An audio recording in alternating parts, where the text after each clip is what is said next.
orang Kristen itu akan selamanya berselisih paham, apalagi dikutip dalam Qurannya.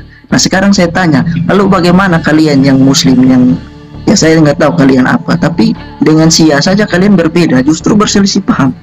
Nah saya tanya, dasar kalian bisa berselisih paham dengan mereka itu apa? Nah mungkin kalau kalian bisa jawab, saya akan jawab juga mengapa alasan kekristenan akan berselisih paham terus tentang paham Allah Tritunggal. Seperti itu. Ya silakan, itu aja. Oke, saya jawab Pak. Syiah itu bukan Islam Pak. Syiah itu peminum kencing imam, pemakan tai imam. Islam tidak begitu. Nah, Syiah menghujat dan menghina sahabat Nabi. Islam tidak begitu. Syiah itu kembaran Kristen dalam tubuh Yahudi. Di Islam ada yang namanya Syiah, itu laksana Kristen yang nempel ke Yahudi. Antara Yahudi dan Kristen itu berbeda, antara Islam dan Syiah itu berbeda. Di dalam tubuh Islam, Syiah itu laksana Kristen di dalam tubuh Yahudi. Sampai di sini paham Bapak? nah, dari jawaban yang Pak Suma kasih seperti ini. Iya.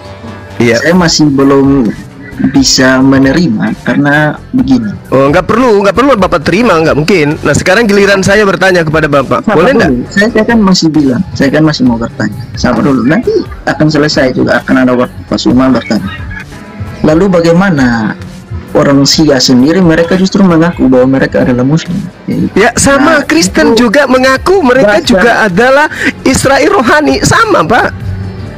Kristen dan Syiah itu sama-sama serigala berbulu landak, sama. Dasar dari mana Bapak mengatakan Kristen dan Syiah itu sama? Oh, sama-sama nebeng di agamanya orang. Sama-sama nebeng di agamanya orang, sama-sama nebeng di Tuhannya orang, sama-sama nebeng di kitabnya orang. Sadar enggak Bapak di situ? Tertawa dalam kesakitan. Bagus itu. Ketawa dalam kesakitan, ketawa di dalam kelucuan. Di dalam kelucuan.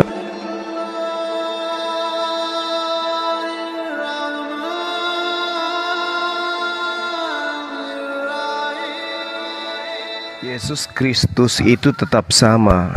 Ya, baik kemarin. Ya. Sabar dulu. Ya, oke. Yesus Kristus itu tetap sama, baik kemarin, hari ini, sampai selama-lamanya. Ya. Tetap sama itu, Pak. Kealahannya, kami menafsirkan itu kealahannya, Bang. Tapi kalau sabar. kemanusiaan itu berubah, nggak tetap sama dari kecil, bayi, sekolah, dewasa. Oke. Ya. Mohon izin yang lain. Ya. Di dalam Yohanes 5 nomor 26, sebab sama seperti Bapa mempunyai hidup dalam dirinya sendiri, demikian juga diberikan kepada anak mempunyai hidup dalam dirinya sendiri. Ya. Yesus, apakah Anda sadari bahwa dia adalah hidup, Bang, yang diberikan? Ada lanjutannya kayak mana? Lanjutannya kayak mana? Dan Ia telah memberikan kuasa kepadanya untuk menghakimi. Oke. Setuju Bang ya? Karena Ia adalah manusia, anak manusia. Oke, iya betul. Justru itu menguatkan. Oke. Nah sekarang saya ingin tahu dari saudara. Dalam Yohanes 5 ini ada berapa yang hidup di sana berdiri sendiri? Dia hidup dengan hidupnya sendiri. Ada berapa? Ada 2 Bang, 2 pribadi. Ada 2, bagus. Nah, Yesus ini ketika dikatakan hidupnya berdiri sendiri dan juga Bapa hidupnya berdiri sendiri, yang menghidupkan Maria siapa? Ketiga pribadi Allah Tritunggal Bang, kalau saya percaya Bang. Nah, ini kekeliruan. Ini kekeliruan. Gak apa-apa. Kalau ini adalah kekonyolan yang sangat mendasar. Kalau menganggap kekeliruan, menafsir menurut Bang Zuma itu tidak salah buat saya. Yang penting kita toleransi. Ini bukan menafsir, Abang Zuma jangan paksa saya untuk menafsir. Cara tafsir saya tidak kan memaksa. beda. Saya tidak memaksa. Ya, oke, siap. Ini edukasi, Bung. Ini edukasi. Edukasi tidak kalah menang, ya. Boleh jadi saya menang, boleh jadi Anda kalah. Atau sebaliknya Anda kalah, saya menang. Tapi bukan itu poinnya. Poinnya di sini adalah edukasi. Ya. Anda coba baca di dalam Yohanes 8 nomor 42. Yesus yang diberikan kehidupan itu, Yesus yang diberikan kehidupan oleh Tuhan Bapa itu adalah makhluk yang kemudian datang bukan atas kehendaknya sendiri. Ya, saya bacakan. Sekarang saya ingin tahu dari saudara. Kata Yesus kepada mereka, "Jikalau Allah adalah Bapamu, kamu akan mengasihi aku, sebab aku keluar dan datang dari Dia, dari Allah ya. Itu datang dari Allah. Oke. Dan aku datang bukan atas kehendakku sendiri, melainkan Dia mengutus aku." Terjawab kan? Pribadi itu sudah ada di dalam kekekalan, bukan? Oke, sekarang begini. Ya, Oke. yang datang sebagai manusia ini siapa? Pribadi kedua yaitu Yesus. Nah, Pribadi berarti Allah di anak. sana, oke, berarti sebelum ada alam semesta, di sana sudah ada 3 Tuhan. 3 pribadi Allah. Bagaimana Anda bisa mengatakan 3 pribadi? Hakikat mereka satu, Hakikat mereka sama, satu. Oke. sama dan Oke. satu. Ya, oke. Oke. Hakikat Bapa yang satu. mengutus, dengarkan. Hakikat yang mengutus Yesus itu apakah hakikatnya Yesus atau hakikat lain? Pribadi yang lain yang saling mengutus. Saya tanya hakikat, Bukan. Bang. Saya tidak tanya pribadi. Hakikat bukan pribadi, Bang. Pribadi Siapa adalah bilang? hasil personifikasi dari hakikat. Oke, baik. Sekarang saya tanya. Ya. Yesus datang ini Oke. datang atas hakikatnya sendiri atau bukan? Hakikat satu itu ya, Allah itu yang hakikat mereka yang satu itu. Anda Atas masih ingat kehendak ucapan hakikat mereka berdua, hakikat mereka bertiga. hakikat bertiga? Berarti Ya. hakikat di sana ada berapa? Sorry, Bang. Saya salah sebut. Sorry. 3 pribadi, 1 hakikat. Oke, saya tanya, Oke. saya ulang. Hakikat siapa yang mengutus Yesus menjadi manusia? Yang mengutus pribadi Bapa, hakikat yang satu. Kita nggak berbicara mengenai pribadi. Kita berbicara mengenai hakikat. Katanya hakikatnya cuma satu. Saya tanya, Ya. hakikat mana yang mengutus Yesus sendiri? Hakikatnya Yesus sendiri atau hakikat yang lain? Hakikatnya sendiri juga hakikat Oke. karena mereka satu sih. Jadi Iya, oke. Oke. Makanya Oke. hakikat Yesus sendiri atau hakikat lain? Ini kita bicara Yesus bukan sebagai manusia ya, sebagai Allah sebelum inkarnasi dulu ya. Tunggu. Mohon maaf. Sebelum menjadi manusia ya. Saya Yesus sudah tidak ada mau sebagai pribadi. Saya tidak mau dijebak dalam konsep Hellenisme polytheism. Oke? Kami Saya Kristen berbicara bukan percaya saya triteisme. Kami berbicara tidak percaya triteisme, Bang. saya berbicara dalam tataran mantik, logika sederhana yang dihasilkan dari data yang berasal dari kitab saudara. Pengakuan Yesus yang siap. menjadi saduran kita untuk berdiskusi. Oke. Saya tanya, Siap. atas kehendak siapa Yesus datang? Kehendaknya sendiri atau kehendak hakikat lain? Hakikat yang satu, pribadi yang lain mengutus pribadi yang lain. Saya berbicara hakikat, saudaraku. Oke. Hakikat yang mengutus Yesus ini adalah hakikatnya Yesus sendiri atau hakikat lain? Hakikat Yesus sendiri sih, karena mereka memiliki hakikat yang sama dan satu, hanya beda pribadi mereka bertiga. Terus kenapa kemudian Yesus mengatakan aku datang bukan atas kehendakku sendiri? Ya karena memang dia diutus itu kan yang dia berkata demikian.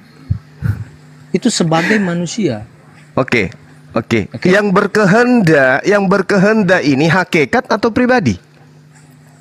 Yang berkehendak hakikat. Hakikat. Yang nyata dalam pribadi. Oke. Yang berkehendak itu adalah hakikat. Anda mengatakan hakikat Yesus itu adalah satu dengan sang pengutus. Kenapa Yesus mengatakan aku datang bukan atas kehendakku, bukan atas hakikatku sendiri? Kalau memang dia satu hakikat, kenapa? Ada sebentar Bang ya. Silakan.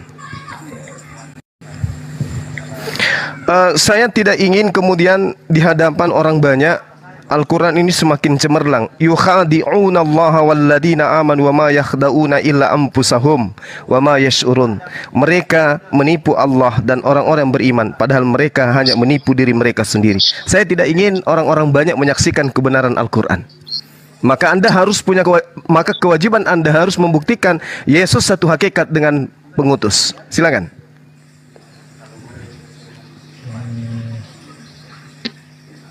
Oke.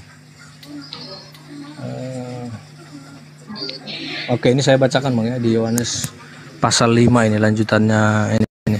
Silakan saudara, silakan. Suara kecil. Kalau oke, jaringan kali ya. Halo cek. Ada Bang? Ada. Oke. Yohanes pasal 5 ayat 31. Kalau aku bersaksi tentang diriku sendiri, maka kesaksianku itu tidak benar. Ada yang lain yang bersaksi tentang aku. Dan aku tahu bahwa kesaksian yang diberikannya yaitu Bapa tentang aku adalah benar. Kamu telah mengirim utusan kepada Yohanes dan ia telah bersaksi tentang kebenaran. Tetapi aku tidak memerlukan kesaksian dari manusia. Namun aku mengatakan hal ini supaya kamu diselamatkan. Ia adalah pelita yang menyala itu Yohanes, dan yang bercahaya, dan kamu hanya mau menikmati seketika saja cahayanya itu. Tetapi aku mempunyai suatu kesaksian yang lebih penting daripada kesaksian Yohanes, yaitu segala pekerjaan yang diserahkan Bapa kepadaku, supaya aku melaksanakannya. Pekerjaan itu juga yang kukerjakan sekarang. Pekerjaan itulah kukerjakan sekarang, yang dan bersaksi. itulah yang memberi kesaksian tentang aku, bahwa Bapa yang mengutus aku. Bahwa Bapa yang mengutus aku, dialah yang bersaksi tentang aku. Ada dua kesaksian, itu. Kesaksian Yesus dan kesaksian Bapa. Iya. Ada yang lain, itu beda pribadi. Saya tahu. Oke, berarti hakikatnya satu enggak? Hakikat mereka satu, Bang. Makanya pada saat Anda membawa data Yohan. Oke, pada saat Bapa mengutus anak tidak menolak untuk diutus, untuk datang ke dunia. Aku memberikan nyawaku. Aku berkuasa untuk memberikan nyawaku dan menerimanya kembali. Dia berkuasa itu menurut kehendakku sendiri. Itu kehendakku sendiri. Yesus berkuasa memberikan Yesus di situ. Oke, Bang. Jadi gini, ini saudaraku. Anda mencoba untuk kemudian menjadikan Yesus itu seperti menggantikan posisi yang mengutus dirinya. Ini pekerjaan saudara dan pekerjaan teman-teman Kristen yang lain. Selalu saja ingin menggantikan Tuhan pencipta langit dan bumi itu, posisinya diambil alih lalu diserahkan kepada Yesus, yang nyata-nyata ketika dia datang ke dalam bumi ini, ke dunia ini, senantiasa mengajarkan kepada pengikutnya bahwa dia hanya utusan Tuhan. Data yang saudara baca barusan, beda utusan. Yohanes 5 nomor 31 itu just utusan pada Yesus dan utusan para nabi-nabi itu beda, Bang. Para nabi-nabi harus lahir lebih dulu baru diutus. Kalau Yesus dia sudah diutus sejak kekekalan, Bang. Sebelum dunia dijadikan dia udah diutus, sudah ada pribadi Allah. Itu berarti dia sama seperti Paulus ya. Karena Beda, Paulus dalam rahim ibunya juga sudah beda lah. Kan pribadi Paulus kan sebelum ada, hakikatnya belum ada. Pribadinya belum ada belum lahir gitu. Baik. Jadi salah satu kaidah yang harus dipahami oleh agama samawi dalam hal ini ajaran para nabi untuk mengidentifikasikan sebuah Tuhan atau sosok Tuhan, maka dia harus diutus pada awal mula. Apakah seperti itu? Sementara Tuhan dalam kitabnya orang Yahudi, aku bukan utusan, aku bukan duta. Yesus utusan, apapun judulnya. Apakah Yesus utusan? Yes. Apakah dia duta? Yes. Apakah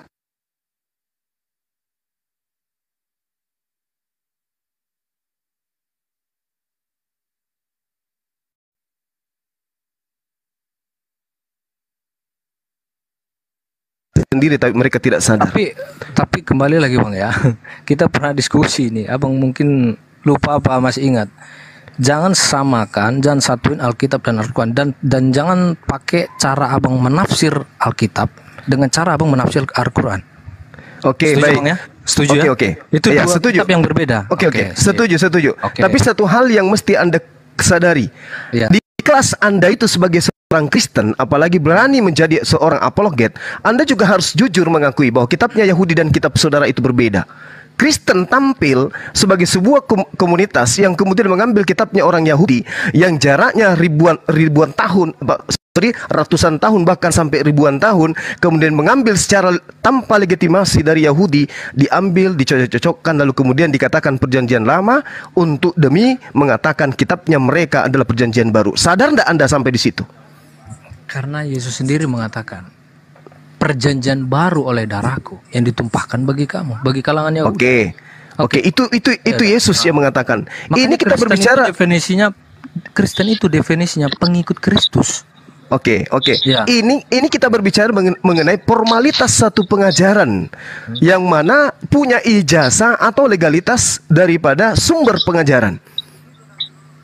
Itu dulu yang harus kita dudukkan. Ketika Anda mengatakan jangan sama-samakan antara kitab Anda dengan kitab saya, boleh dong saya berbicara agama Yahudi dan agama Kristen juga beda, kitabnya beda, Tuhannya pun berbeda, nabi-nabinya pun berbeda, kan begitu? Kita harus akui dulu ini. Kita berbicara logika Kristen, dulu. Kita percaya bahwa mayoritas Yahudi itu pemegang paham monoteis, satu hakikat, satu pribadi mutlak. Ya, Makanya, itu dia. Ya, Itu dia. Oke. Tetapi ketika Yesus datang, dia memberitahukan bahwa ada pribadi yang lain yang sama dan sehakikat dengan dia, yaitu Bapaknya, yaitu dia anak. Kalau kamu mengasihi Allah adalah Bapamu, kamu pasti akan mengasihi aku, kata Yesus. Karena aku keluar dan datang dari dia. Kalau kamu mengasihi aku, Bapa, Allah, otomatis kamu akan mengasihi aku, anaknya. Itu pernyataan dari Yesus. Oke. Pernyataan saudara ini, oke, itu pernyataan saudara. Tetapi pernyataan Yesus ini, Bang, pernyataan Yesus ini, Iya, Bang. itu pernyataan Yesus itu. Jika kau mengasihi aku, engkau mengasihi Bapa yang telah mengutus aku. Bahkan dikatakan, kalau kau melihat aku, kalau kau melihat, itu sama melihat Bapa. Apa yang mendasari Yesus mengatakan itu? Boleh tidak saya dibantu? Anda bacakan kepada saya Yohanes 3 nomor 34. Boleh enggak? Yohanes 3. Kali ini saja saya mohon. Nomor 34, silakan. Iya, silakan. Yohanes pasal 3 ayat 34. Sorry kalau putus-putus, teman-teman, saya lagi di atas gunung. Ya. Yohanes pasal 3 ayat 34.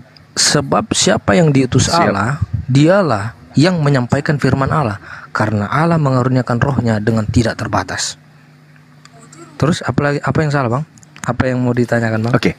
Ada berapa utusan Allah yang diperintahkan untuk menyampaikan firman selain Yesus? Beda, Bang. Pengutusan tadi kan udah aku bilang ke Abang. Yesus Bedanya? diutus. Bedanya? Yesus diutus sebelum dia ada di dalam kekekalan, pribadinya sudah ada, hakikat eksistensi sudah ada pribadinya, Bang. Makanya bisa diutus di mana itu ke dalam dunia. Boleh saya dipinjamkan datanya tertulis di mana biar saya catat? Oke. Yohanes 3 ayat ini dia, Yohanes 3 ayat 16 ini, Bang. Nah ini Bang, Yohanes pasal 3 ayat 16 nih, Bang. Karena begitu besar kasih Allah akan dunia ini, sehingga ia telah mengaruniakan anaknya. Ini anak sungguhan ini, anaknya yang tunggal, supaya setiap orang yang percaya kepadanya, kepada anak, tidak binasa, melainkan beroleh hidup yang kekal. Sebab Allah mengutus anaknya ke dalam dunia bukan untuk menghakimi dunia, melainkan untuk menyelamatkannya oleh dia. Kalau nabi-nabi dan rasul-rasul diutus setelah dia lahir dulu. Setelah lahir dulu. Baik. Ya, setelah ada eksistensi baru diutus. Kalau itu sudah ada di dalam kekekalan. Oke, Bang. Baik. Silakan. Baik. Oke. Boleh tidak kita sepakat bahwasanya yang disebut anak di dalam konsep Yahudi itu adalah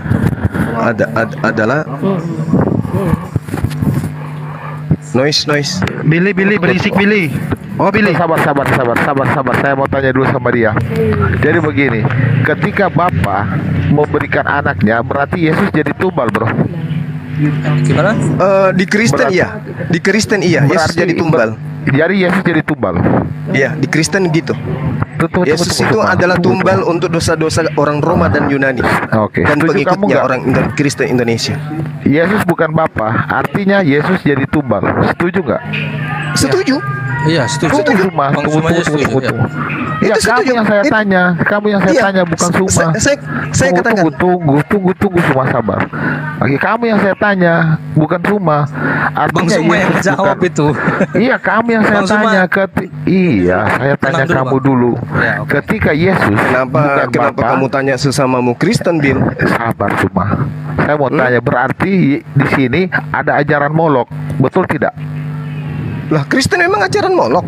Emang apa yang salah? Kamu, termasuk kamu, Bin. Sabar. Nah, Billy, gimana?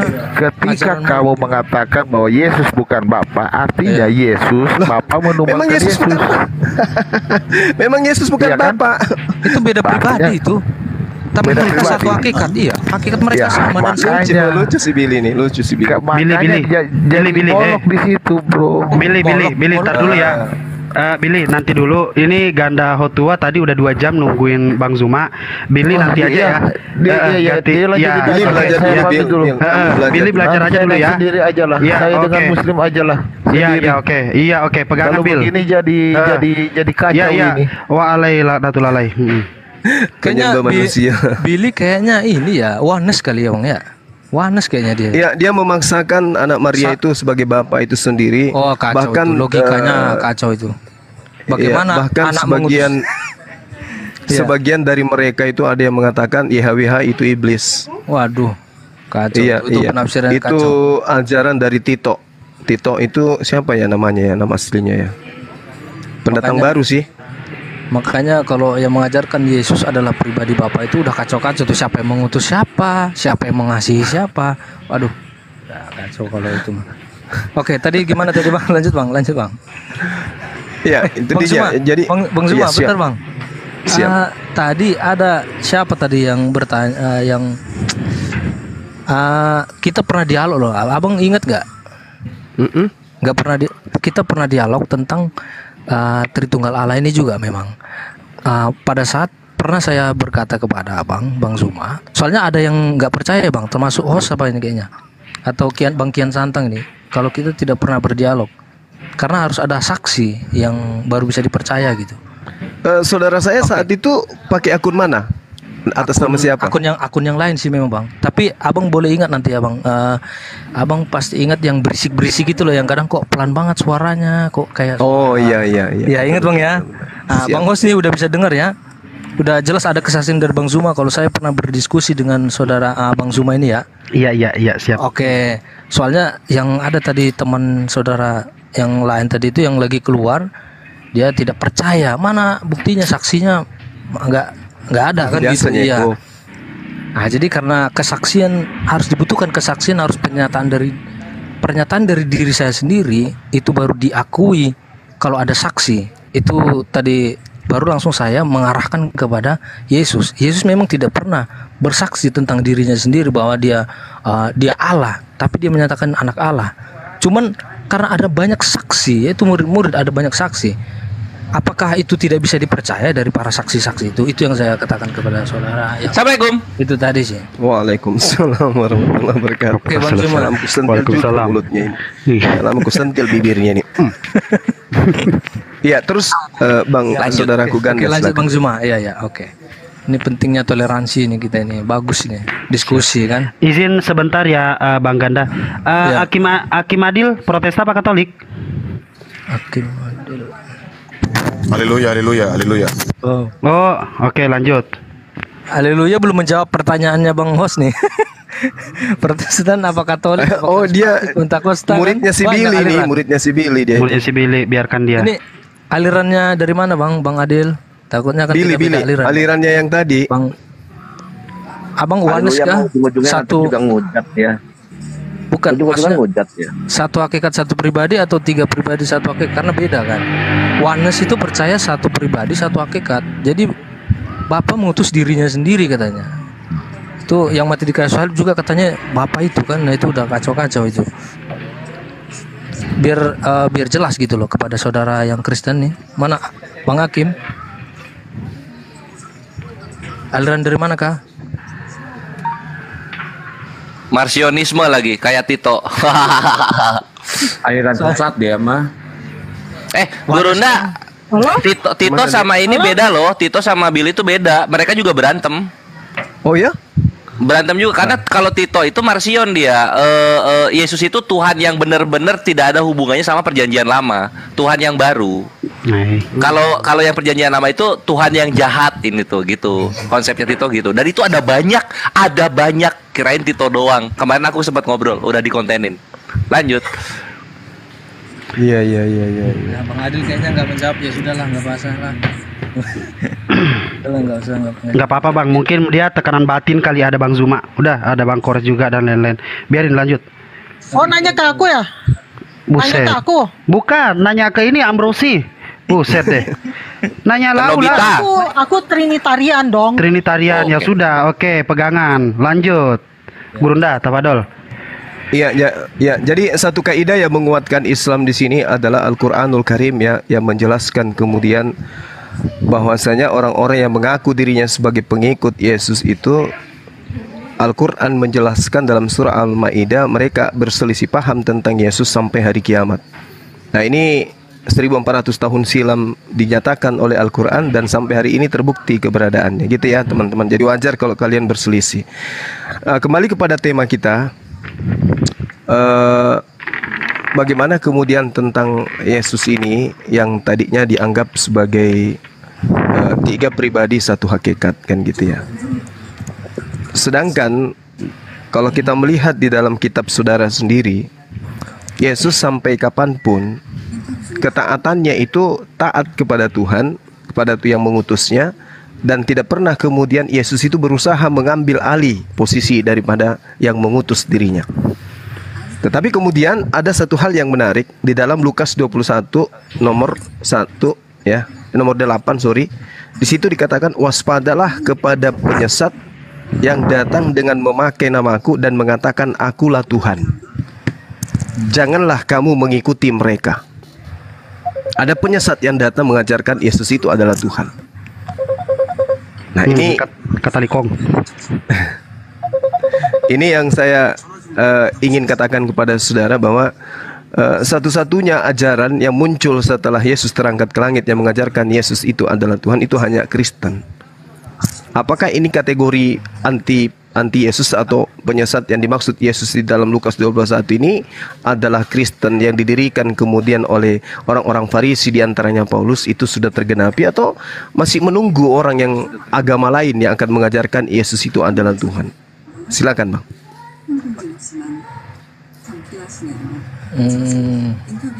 Jadi penafsirannya Bang Zuma sih begitu sih ya. Kita kan beda penafsiran kalau membaca satu ayat kitab suci ya, masing-masing kan beda penafsiran itu Bang. Makanya terjadilah banyak aliran di dalam kekristenan. Kalau konteks yang Abang Zuma kutip tadi itu ya itu tadi, memang ada di dalam kekristenan memang percaya bahwa banyaknya aliran yang tidak sesuai dengan Alkitab, menafsir yang bertentangan dengan Alkitab. Salah satunya mengatakan bahwa itu tadi, aliran yang oneness itu satu hakikat satu pribadi, hanya satu pribadi dalam Allah yang satu. Jadi Allah Bapa yang utus Bapa sendiri, Bapa yang mati di kayu salib itu udah kami mengatakan itu sesat.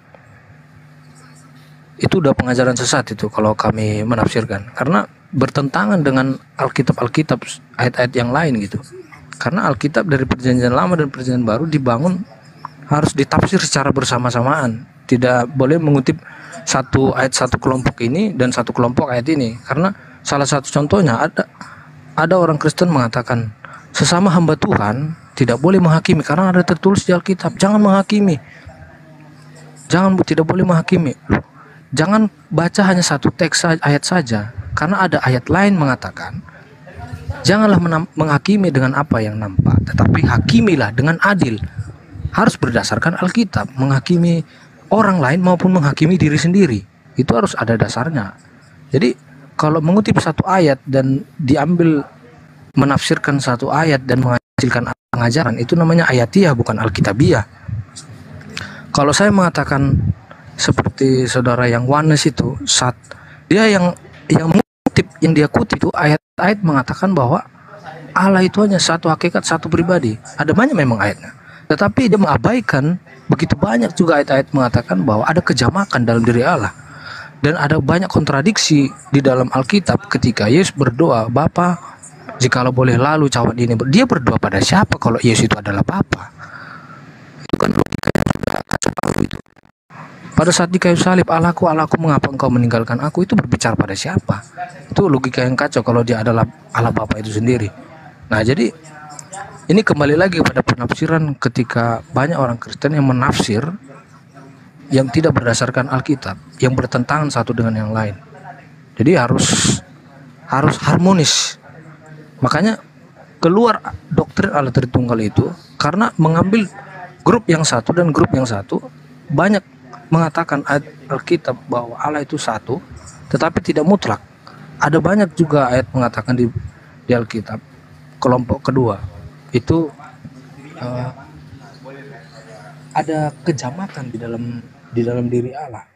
Makanya ada kelompok ekstrem itu. Di dalam kitab suci ada ayat-ayat yang menunjukkan ketunggalan Allah, dan juga ada ayat-ayat yang menunjukkan kejamakan Allah. Makanya ada dua sikap ekstrem yang salah dalam persoalan ini. Satu, terlalu menekankan kejamakan dalam diri Allah dan mengabaikan kesatuannya. Ini menjadi triteisme, sama dengan kepercayaan kepada tiga Allah. Ini salah karena berarti mengabaikan ketunggalan Allah, berarti mengabaikan sebagian kitab suci. Kedua, menekankan kesatuan Allah dalam membuang, mengabaikan kejamakan dalam diri Allah. Kita tidak bisa kita tidak bisa hanya menyoroti ayat-ayat yang menunjukkan ketunggalan Allah dan lalu mengatakan bahwa Allah itu tunggal secara mutlak. Karena kalau kita melakukan hal itu, lalu apa yang akan kita lakukan dengan ayat-ayat yang menunjukkan adanya kejamakan dalam diri Allah, membuangnya, mengabaikannya? Ini tentu tidak mungkin dilakukan oleh orang yang mempercayai kitab suci sebagai firman Tuhan. Jadi orang-orang yang sungguh-sungguh percaya pada kitab suci harus memperhatikan kedua kelompok ayat ini. Dan doktrin Allah Tritunggal merupakan satu-satunya jalan untuk mengharmoniskan kedua grup ayat-ayat Alkitab yang jamak maupun yang tunggal. Itu makanya kalau kita mau menerima doktrin Allah Tritunggal, maka kita bisa mengharmoniskan kedua golongan ayat tersebut. Kalau kita menolak doktrin Allah Tritunggal, ini berarti kita harus menghadapi kontradiksi yang tidak mungkin bisa diharmoniskan dalam kitab suci. Jadi kalau ada yang mengatakan bahwa Allah itu satu hakikat, satu pribadi, mengabaikan ayat-ayat yang lain, bagaimana pribadi yang lain masa mengutus dirinya sendiri, kan itu logikanya yang kacau balak. Jadi ya ada yang menekankan juga tiga pribadi, tiga Allah. Wah, ini lebih kacau lagi, mengabaikan kesatuannya, bahwa aku dan Bapa adalah satu, Bapa di dalam aku di dalam Bapa. Yesus mengatakan demikian.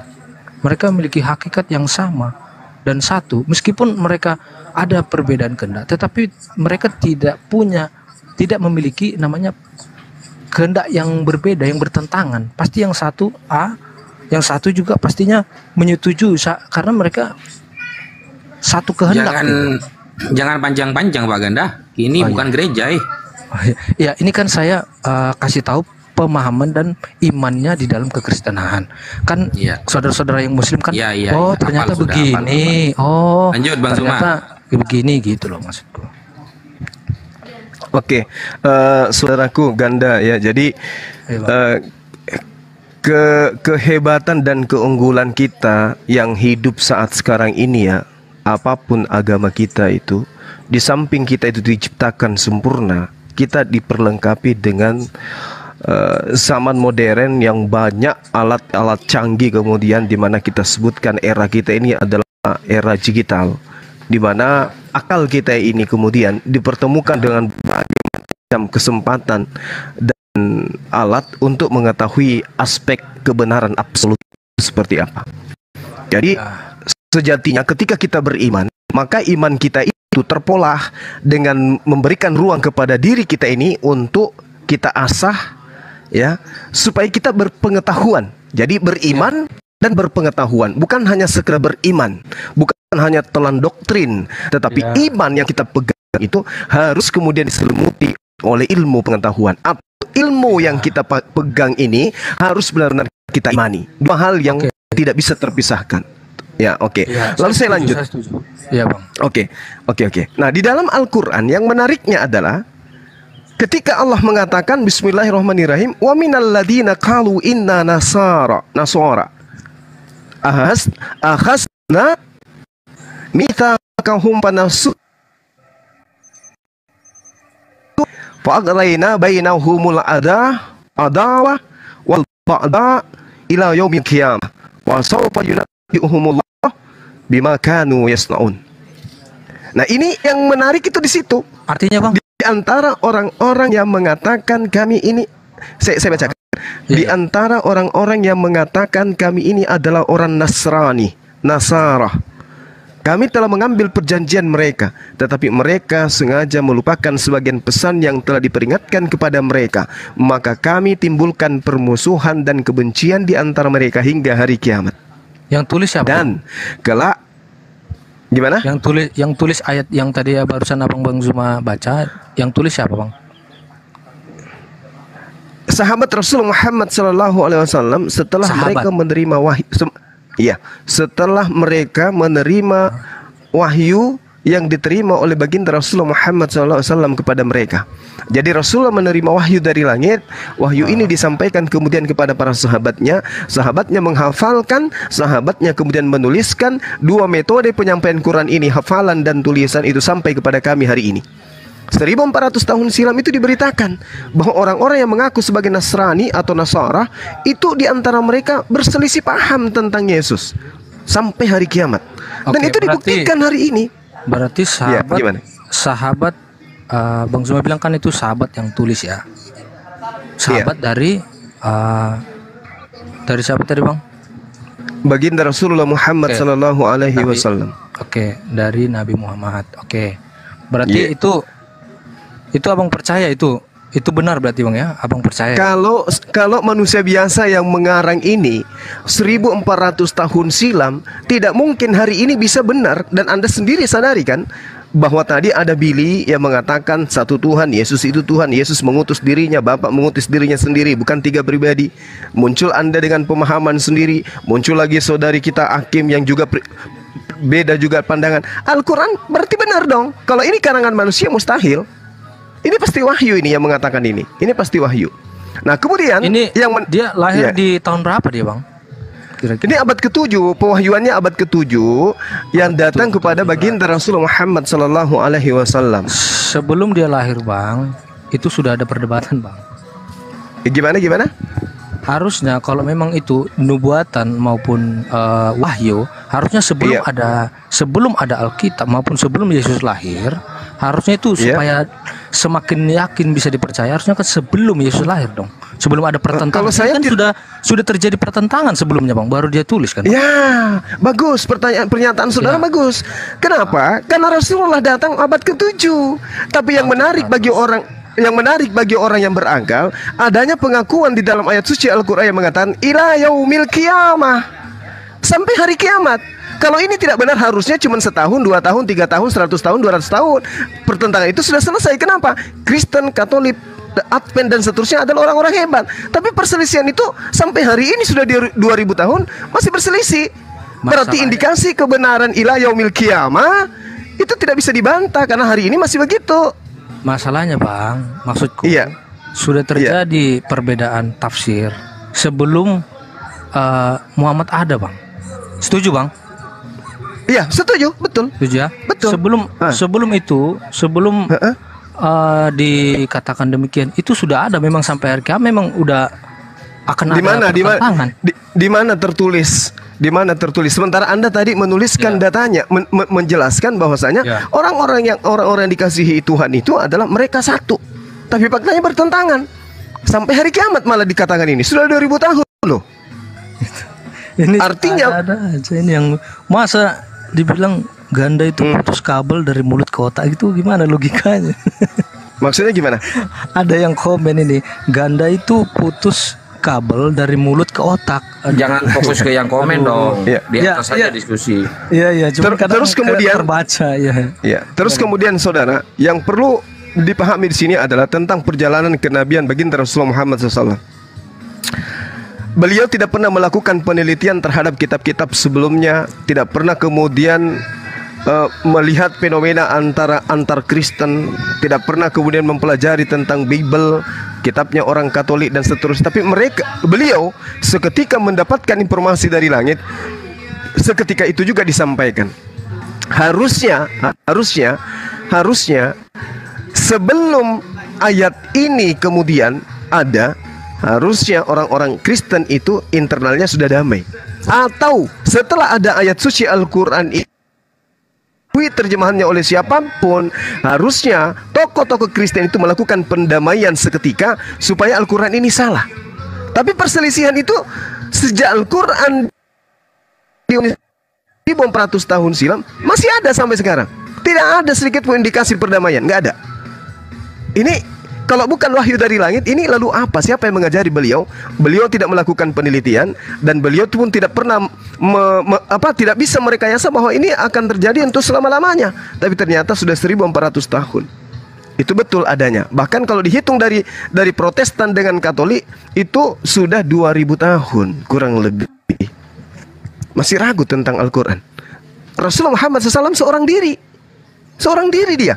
Tidak ada pendamping kiri kanan yang melakukan penelitian layaknya Lukas, Markus, Petrus dan seterusnya. Ini seorang diri, tapi kebenarannya sangat luar biasa. Lalu kemudian di dalam Al-Quran surah As-Saff di ayat 14, di situ Allah Subhanahu wa taala menjelaskan, ya ayyuhalladzina amanu kunu ansarallah kama qala Isa bin Maryam lil hawariyin man ansari ilallah.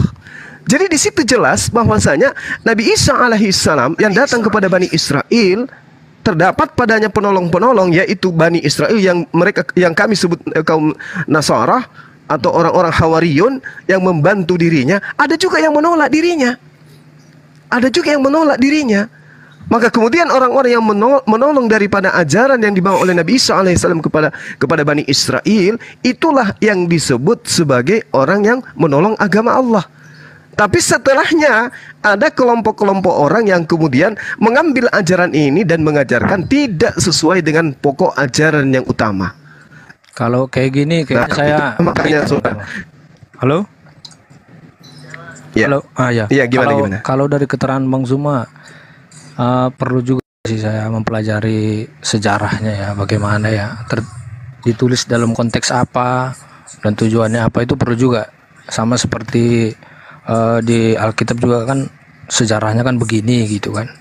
Kalau di Quran juga kitabnya kan dari Arab ya. Kalau Alkitab kan dari Yahudi ya. Setuju Bang ya? Musa itu iya betul. Setuju Abang ya, yang menulis kitab Kejadian, Keluaran, Amat Bilangan itu Musa ya, bangsa Israel ya. Abang setuju kalau saya melihat dari terjemahan kitab saudara, misalnya Bang Zuma jaringannya jelek tuh. Bukan Bang Zuma kurang bagus. Karena orang putus-putus. Itu merah itu jaringannya itu ya. Udah. Iya. Saya memang masih di gunung ini. Iya Bang. Oke.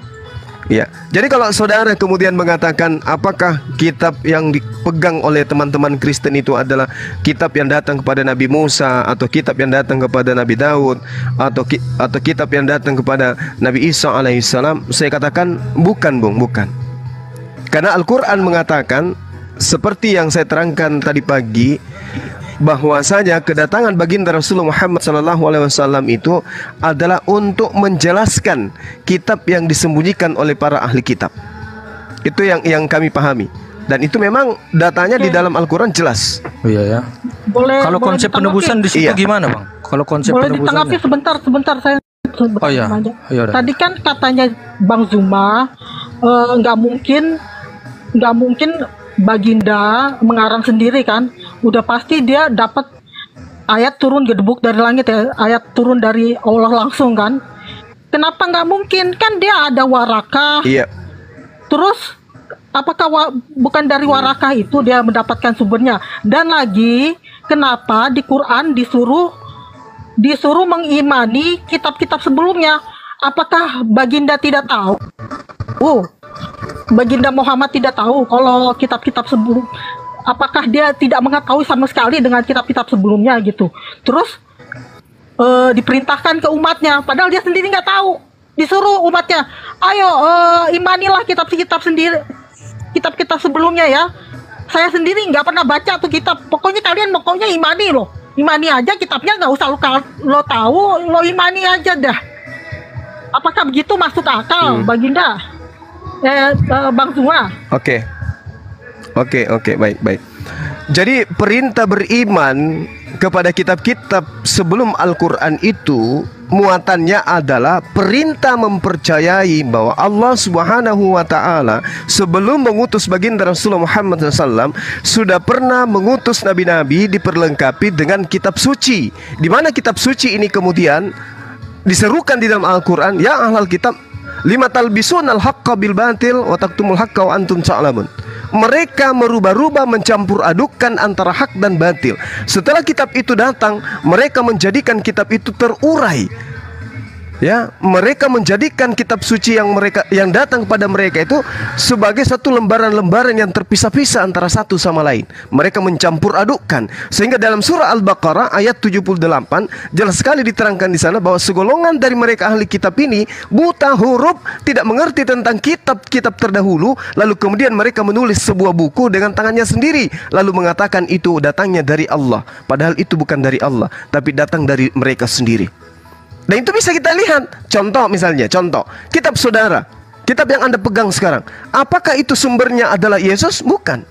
Yesus tidak pernah mengajarkan Lukas, tidak pernah mengajarkan Paulus, nggak pernah mengajarkan Markus dan seterusnya. Tapi kok bisa buku dibuat setebal itu? Dari mana ilmunya? Nah, kalau berbicara mengenai Waraka tidak pernah mengajarkan Taurat, Waraka tidak pernah mengajarkan Zabur, Injil kepada baginda Rasulullah Muhammad SAW. Waraka hanya menjelaskan bahwa pada diri Rasulullah itu ada tanda-tanda kenabian, sebab yang datang kepadanya itu adalah namus yang dulu pernah datang kepada Nabi Musa alaihissalam. Itu aja.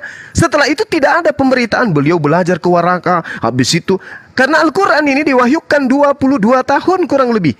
Tidak pernah sekalipun pada saat proses pewahyuan Rasulullah bertemu dengan Waraka. Nggak pernah. Jadi tidak ada pengajaran dari oknum. Gimana? Silakan. Itu kan asumsi. Bukan asumsi, ini fakta sejarah. Ini fakta sejarah. Fakta sejarah dan memang dikasih apa yang diajarkan Waraka itu apa aja A sampai Z kan juga nggak diketahui. Kalau ada sumber, cuman diketahui kalau ada Baginda tuh belajar sama Waraka, itu gurunya sampai dia ketika di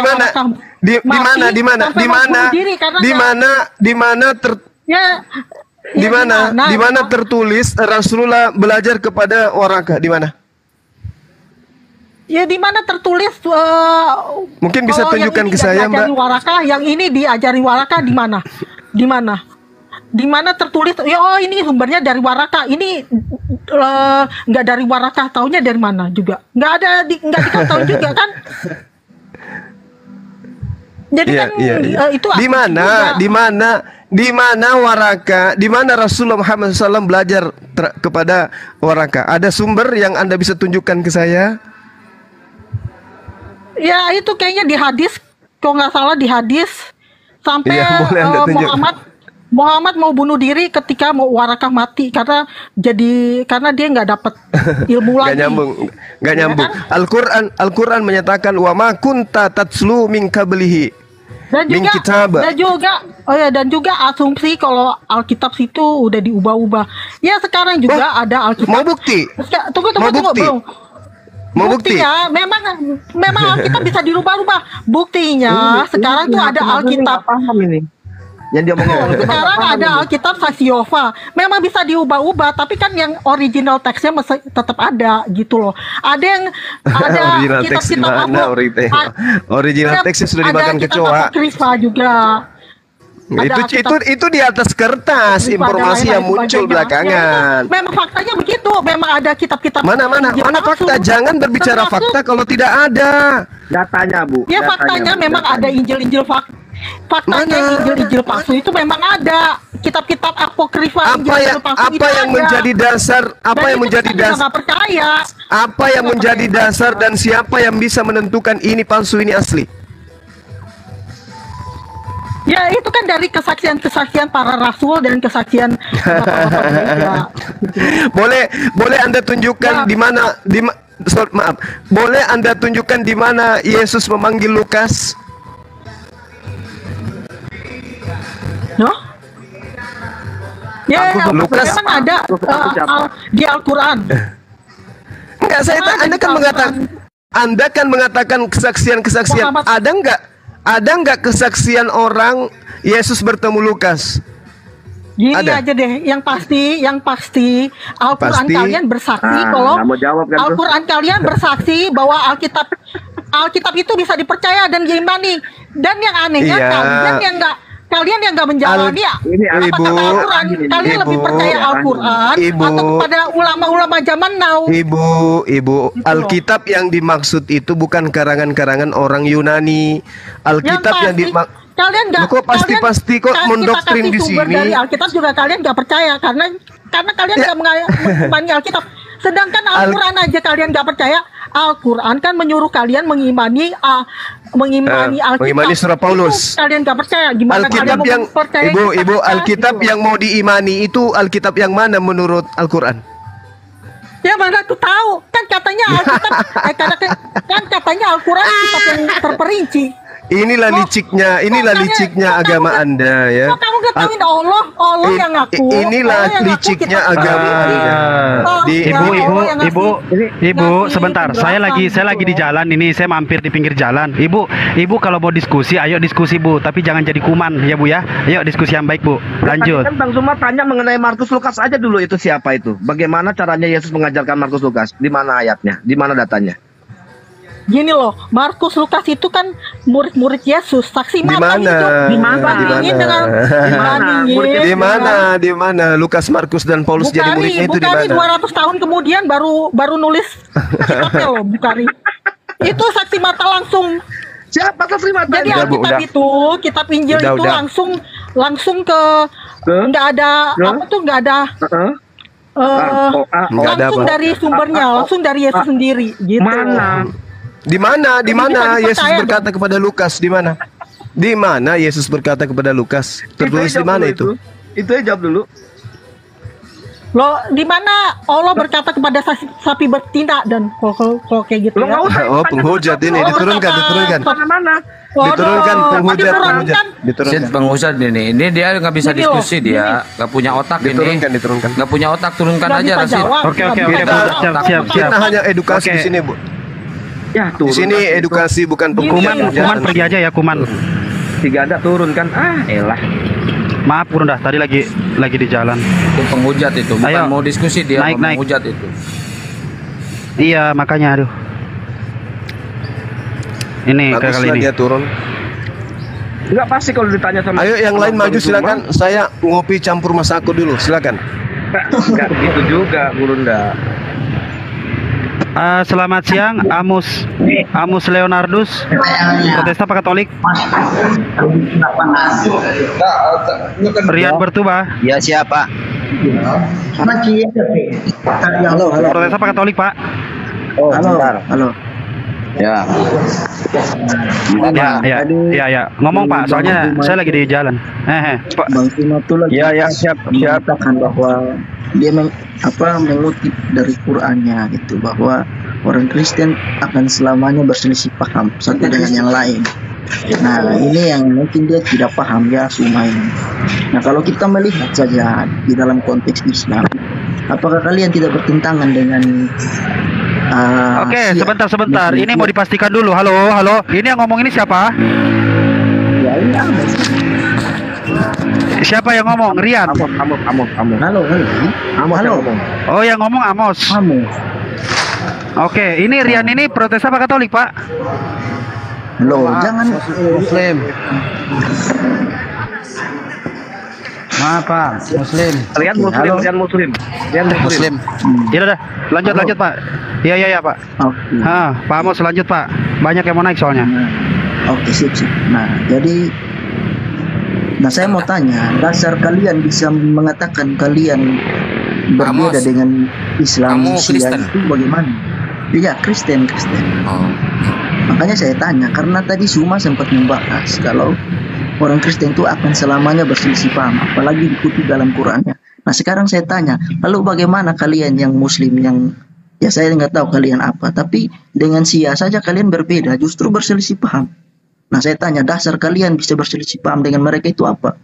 Nah, mungkin kalau kalian bisa jawab, saya akan jawab juga mengapa alasan kekristenan akan berselisih paham terus tentang paham Allah Tritunggal.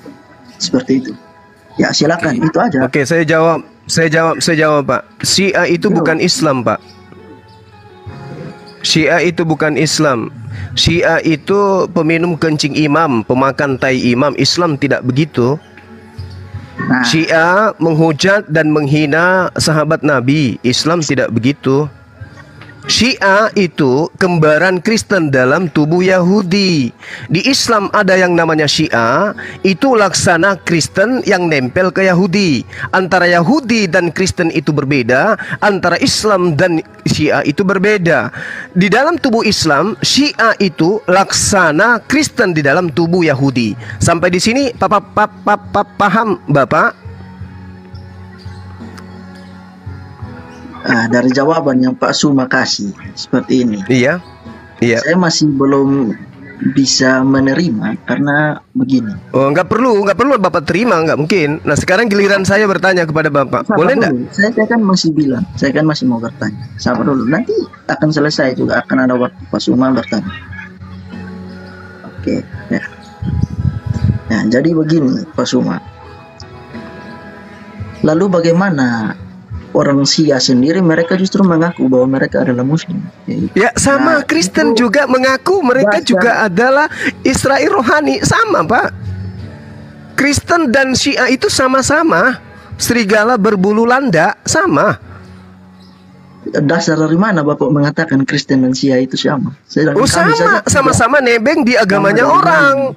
Sama-sama nebeng di agamanya orang, sama-sama nebeng di Tuhannya orang, sama-sama nebeng di kitabnya orang.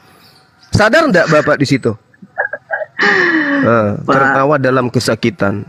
Bagus itu. Ketawa dalam kesakitan, ketawa di dalam kelucuan. Di dalam kelucuan. Oh, iya. Oke, saya sekarang boleh bertanya? Boleh saya bertanya sekarang? Oke, baik. Silakan. Oke. Kalau di Katolik Tuhannya berapa? Katolik, ya. Katolik itu tetap juga mereka meyakini satu hakikat tiga pribadi. Nah, kalau Anda sendiri dari sekte mana? Sama. Satu hakikat dari sekte tiga pribadi. Iya, dari sekte bukan mana, dari Bapak? Sekte apa? Kami bukan dari sekte, Pak. Anda harus bisa bedakan sekte dan agama. Lalu apa? Dari mana? Dari Panjul. Dari Panjul. Aduh, jadi memang begini Pak, begini. Kalau Bapak dalam tanya dari Islam Katolik itu, atau Protestan, saya akan jawab. Tapi Pak bilang sekte, gitu. Denom aja kali Bang Suma, denom. Oh, bukan denom. Denom Pak, denom. Itu ada banyak denominasi. Gitu. Ya udah, Bapak dari agama mana? Ya Kristen Protestan saya. Iya. Kristen Protestan. Di Indonesia ini agama penyembah Yesus itu ada berapa, Pak? Agama penyembah Yesus? Ya Kristen aja. Kristen saja yang menyembah Yesus. Katolik, Protestan, apakah itu bukan agama yang terdaftar di negara kita ini? Loh, Katolik iya. Katolik juga itu Kristen. Katolik dengan Kristen beda, Pak. Oke, Protestan juga beda. Nah, sekarang silakan Pak. Oke. Sekarang di agama penyembah Yesus ini yang datang agama dari barat ini, ada yang mengatakan satu pribadi, ada yang mengatakan tiga pribadi. Apakah satu pribadi dengan tiga pribadi itu sama, Pak? Satu pribadi dan tiga pribadi. Ya, apakah itu sama? Oh, beda, Pak. Beda, jelas berbeda. Beda. Ya sudah.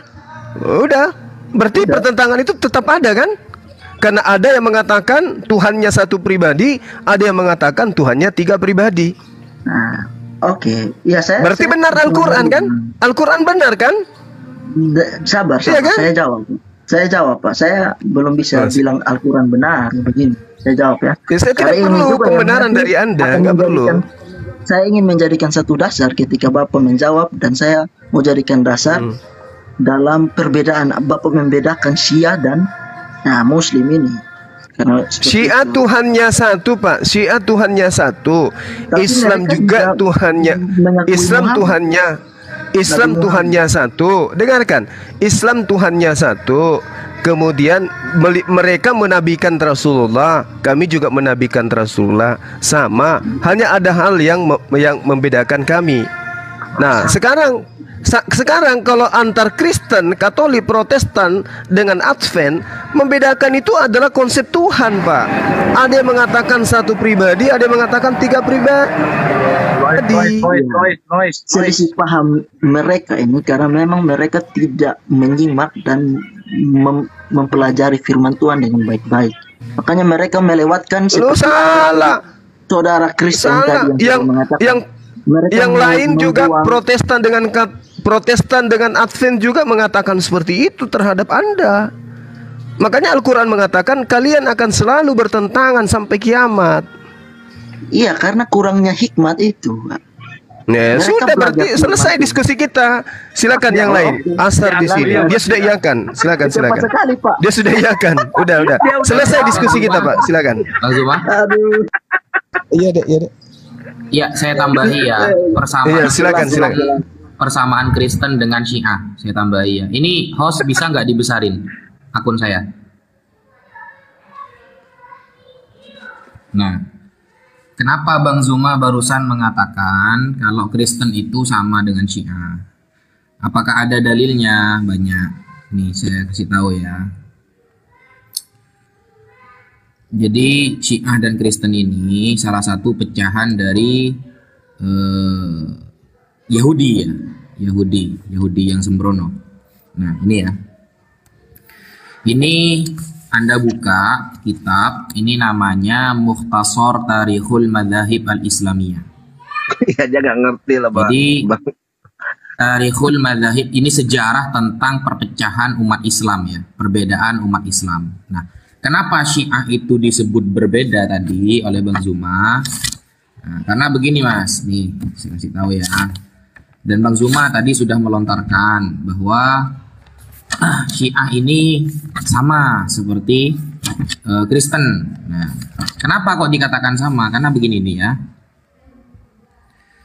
Fasoroyal kurunnas annal maktul lam yakun aliyan wa innama kana syaitonan tusawwirun nas fi suratihi. Syiah berpendapat bahwa yang terbunuh itu bukan Sayyidina Ali, tapi setan yang menyerupai gambar Sayyidina Ali. Wa anna aliyan su'ida ilas sama. Sayyidina Ali diangkat oleh Allah ke atas langit. Kama su'ida ilaiha ibnu Maryam alaihi salam. Sebagaimana Allah mengangkat Nabi Isa alaihi salam. Lalu dasar akidah mereka ini dari mana? Pemikiran mereka ini dari mana? Begini. Wa yuqarriru ba'dul ulama al-arabiyyin, ya, sebagian para ulama pemuka yang besar, pemuka para ulama di daerah Eropa, anna Syiah, bahwa Syiah ini ukhidat minal Yahudiyah aktsar mimma ukhidat minal Farisiyah. Akidah mereka itu rata-rata dari Yahudi. Jadi 80% dari Yahudi, 20%-nya dari Farisi. Ingat ya. Yesus selalu mewanti-wanti dari kejahatan orang Farisi. Mustadillan bi anna Abdullah bin Saba. Kenapa kok seperti itu akidah mereka? Karena pendirinya Abdullah bin Saba, awwaluman azharat da'wah ila taqdisi Ali kana Yahudiyan. Dialah yang pertama kali mengkultuskan Sayyidina Ali dan dia adalah seorang Yahudi. Pendirinya orang Yahudi. Makanya agama-agama pemikirannya dari Farisi, dari orang Yahudi juga gitu. Makanya Bang Zuma tadi berani bilang gitu. Ini nih dalilnya banyak sekali. Lanjut yang lain.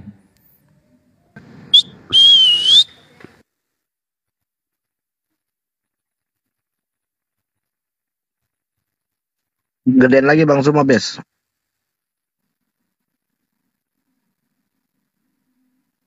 Sudah diakui tadi, apalagi tutup aja. Shadaqallahul azim.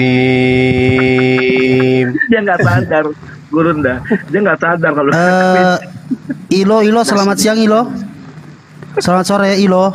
Nggak sadar apanya, Pak? Ilo.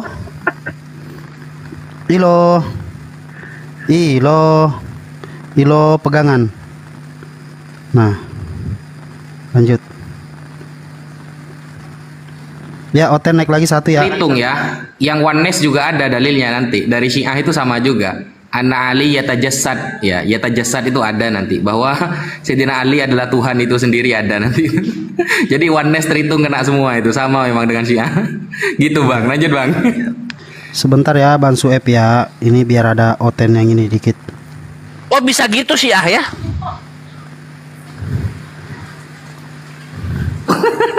Parah banget. Ali adalah Tuhan, buset bahaya. Itu yang radikal itu memang parah itu ya. Daripada mengatakan bahwa saya malaikat Jibril salah alamat, harusnya nurunkan ke Ali tapi nurunkan ke Rasulullah. Kan udahlah, no comment. Nah, itu karena Syiah mengira malaikat Jibril ini pengantar paket Shopee, bisa salah alamat gitu loh. Mungkin. Enggak, saya cuma mau nanya sama Bang Amos ini yang mengatakan bahwa Katolik dan Protestan itu sama. Ya. Cuman mau terusin aja ini. Itu samanya di mana, Bang? Samanya tuh di mana? Saya tuh mantan Katolik, Bang. Itu di mana samanya? Halo. Saya jawab. Begini. Saya juga tahu bahwa ada banyak perbedaan antara Katolik dan Protestan, khususnya dalam hal pengajaran firman Tuhan. Seperti itu. Tapi emang Katolik tidak meyakini satu hakikat tiga pribadi? Saya tanya, kan kamu Katolik kan? Seperti itu. Samanya mungkin di dalam dasar iman itu, tetapi di dalam pengajaran lain itu banyak sekali perbedaan. Kan Dede yang suruh. Hah? Enggak, lanjut. Iya, seperti contoh, saya kasih salah satu contoh ya, bahwa dalam Katolik mereka punya pengajaran tentang 7 sakramen. Sedangkan dalam Protestan itu cuma 2 sakramen. Kami cuma meyakini 2 sakramen. Sakramen baptisan dan sakramen perjamuan. Tetapi Katolik punya 7. Seperti itu. Ya, maksudnya saya mengatakan sama di dalam hal imannya itu kepada satu hakikat. Enggak, ya itu udah tahu udah berbeda kayak begitu udah jelas berbeda, Pak. Seperti halnya saya mau kasih contoh nih, Pak. Kasih contoh aja, kasih contoh. Ya kan, kita tahu kan Paskah ya, Prapaskah tahu ya? Ya? Tahu. Itu ada rangkaian pekan suci ya. Itu disebut apa, Pak? Apa? Itu kan ada namanya Paskah, Prapaskah. Itu kan ada rangkaian pekan suci itu. Itu disebut apa rangkaian pesan suci itu?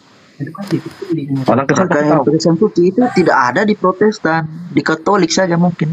Nah, itu udah berbeda. Itu kan ada namanya Trihari Suci. Iya, ya kan, hari awal Kamis Putih, Jumat Agung, ya kan, Sabtu Suci. Nah, maksud saya janganlah Abang, ini masalah liturgi aja sudah berbeda. Jangan disama-samain, Bang. Udah jelas jauh berbeda, Bang. Itu aja. Ya memang ya. berbeda. Yang saya tekankan di sini cuman Protestan nggak suka sama Katolik, nggak suka Protestan sama Katolik. Dari dulu saya zamannya Katolik pun berdebat dengan Protestan. Ya memang banyak yang makanya hati-hati jangan disamakan sama Protestan. Oh, jadi Pak ini Katolik ya? Saya mantan Katolik. Cuman di situ Bapak kelihatan bahwa untuk cari aman bahwa mengatakan bahwa Protestan dan Katolik itu sama. Enggak sama. Ya, bukan sama dalam Tuhan. Ya dari Pak aja lah kalau itu. Lanjut yang lain. Ya, silakan Pak Suma dan yang lain diskusi. Amos apa? Ada domnya apa ya Bang Amos? Saya Protestan Pak. Protestan. Sama kayak saksi Yehova, sama itu. Beda, saksi Yehova kan tidak meyakini Yesus itu Tuhan. Tapi mereka meyakini Yesus juru selamat, sama nggak? Tidak. Sama. Tuhan berarti bukan juru selamat lagi. Loh, ini ya. Nih, kita buka ya ininya saksi Yehova. Tunggu. Oh, ada kitab sebelah situ ya. Ada dong. Oh, berbeda ya, kitab saksi Yehova beda. Iya, beda. Iya dong. Baru tahu loh. Oke, silakan menarik nih, menarik. Nah, ini saksi Yehova ya. Kita buka di sini. Nah, nih. Tuh, saksi Yehova kan gitu ya. Misalnya berapa? Roma ya? Roma 9 ya? Roma 10 nomor 9 ya? Iya. Coba tunjukkan. Tunggu, ini masih lodong. Nah, ini Roma 10 nomor 9. Nah, ini. Guys, dibaca. ada Oten yang mau naik. Siapa yang mau gantian? Tuh. Roma berapa itu, Pak? Roma 10 nomor 9. Bang Erik, monitor Bang Erik. Oke. Iya. Oke, izin ya Bang Erik ya, mohon maaf. Assalamualaikum. Sebentar. Waalaikumsalam warahmatullahi wabarakatuh. Ini coba. Ya, silakan Pak. Silakan. Ini kebaca nggak? Kalau mulut kalian. Iya, lanjut Pak. Ya. Kalau mulut kalian sendiri membuat pernyataan kepada orang-orang bahwa Yesus adalah Tuhan kalian, dan kalian beriman dengan sepenuh hati bahwa Allah telah membangkitkan dia dari antara orang mati, dan kalian akan diselamatkan. Oh, ini beda terjemahan aja sih, Pak. Ah, itu dia. Dalam terjemahan baru LAI juga menekankan seperti itu. Ya itu kan sama berarti, bilangin Protestan sama saksi Yehova sama. Iya, mungkin mereka memegang kitab yang sama, tetapi dalam doktrinnya mereka entahlah ya, saya juga enggak tahu. Sama saksi Yehova. Ini juga sama loh, lihat loh. Ini Wahyu 3:14. Wahyu 3:14. Udah baca belum Wahyu 3:14? Nah, sabar. Oke, sebentar ya, disapa dulu. Boleh lihat nih siapa? Selamat sore. Selamat sore. Wahyu 3 ayat 11. Katolik ya Pak Riki ya? Siap, Katolik. Oke, siap. Silakan, Pak. Oh. Nah, ini Wahyu 3:14 ya. Kepada malaikat sidang jemaat di Laodikia, tulislah begini, inilah kata-kata amin, yaitu saksi yang setia dan benar, ciptaan Allah yang pertama. Oh, itu terjemahan aja sih, Pak. Itu pakai terjemahan apa sih, Pak? Coba lihat. Saksi Yehova. Dibilang gitu. Iya, masa? Oh gitu. Oh, terjemahan saksi Yehova ya? Iya. Konsep pemahaman saksi Yehova dan Kristen beda, Pak. Jangan disama-samakan. Tadi nih kayaknya terlalu sama. Kan kalian bilang Syiah dan Islam berbeda. Nah, kami itu malah menyamakan kalian dengan saksi Yehova. Saksi Yehova. Nah, saksi Yehova beda. Sama ini. Lihat ini. Berarti saya bahwa Syiah dan Sunni adalah satu karena Muhammad. Di Alkitab. Kalian pakai sistem juga mereka pun sama dengan Syiah. Baik, gantian. Sabar.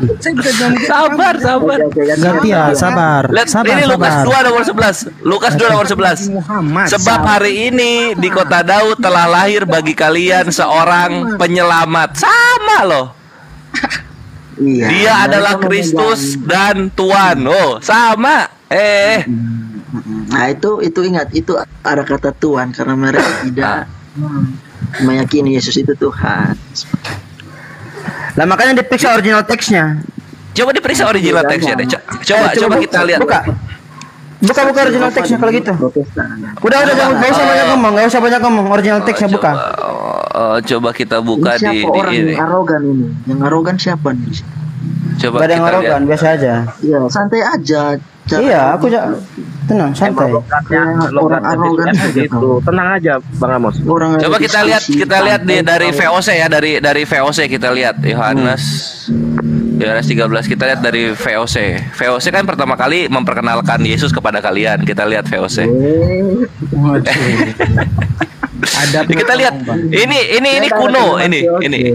Nah, ini terjemahan VOC ya. Ini Vanesal itu pedagang VOC yang singgah ke Indonesia sekaligus melakukan penginjilan. Ini ada di Museum Lembaga Alkitab Indonesia ini ada. Nah, ini Yohanes 13 ya. Kita buka coba. Di VOC udah jadi Tuhan belum Yesus? Coba kita buka. Yohanes 13. Mana? Ya, coba kita 13 ya. Nah, ini ya. Mau bernama aku guru dan Allah masih Tuhan ini. VOC aja nggak mempertuhankan Yesus. Iya, memang Tuhan. Itu penyempurnaan. Loh, gimana ini? Kalau kita melihat original teks seperti yang saudara-saudara muslim yang lain. Oh, maunya original teks. Oke, sekarang Bang Kores buka di Strong Number kata kurios pada Yohanes pasal 13 nomor yang ke-13 ya. Di situ pada Strong Number nomor 2962. 2962. Oke, buka Strong Number biar adil di sini. Oke. Jadi yang VOC tadi gimana? Nggak mau kan dari VOC kan kalian itu ininya? Nggak mau ya? Itu terjemah. Sabar. Oh, terjemahannya. Iya, kita buka dulu original teksnya. Kita buka dulu. Ini bahasa Yunani ya. Oh, ngapain VOC pakai terjemahan ke sini ya? Loh, kan supaya kalian orang Indonesia mengerti gitu loh. Raksket aksaf, ani rot sela ajar otha. Raksket aksaf. Omong apa sih? VOC memperkenalkan Yesus, kita memperkenalkan sumber daya alam kita ya. Nah, open cam ya. Oke, ini nggak bisa swab aja. Ini internetnya lagi hancur. Lanjut. Aman. Biar buka. Strongnya 2962 guys. Nah, itu dipakai kata kurios.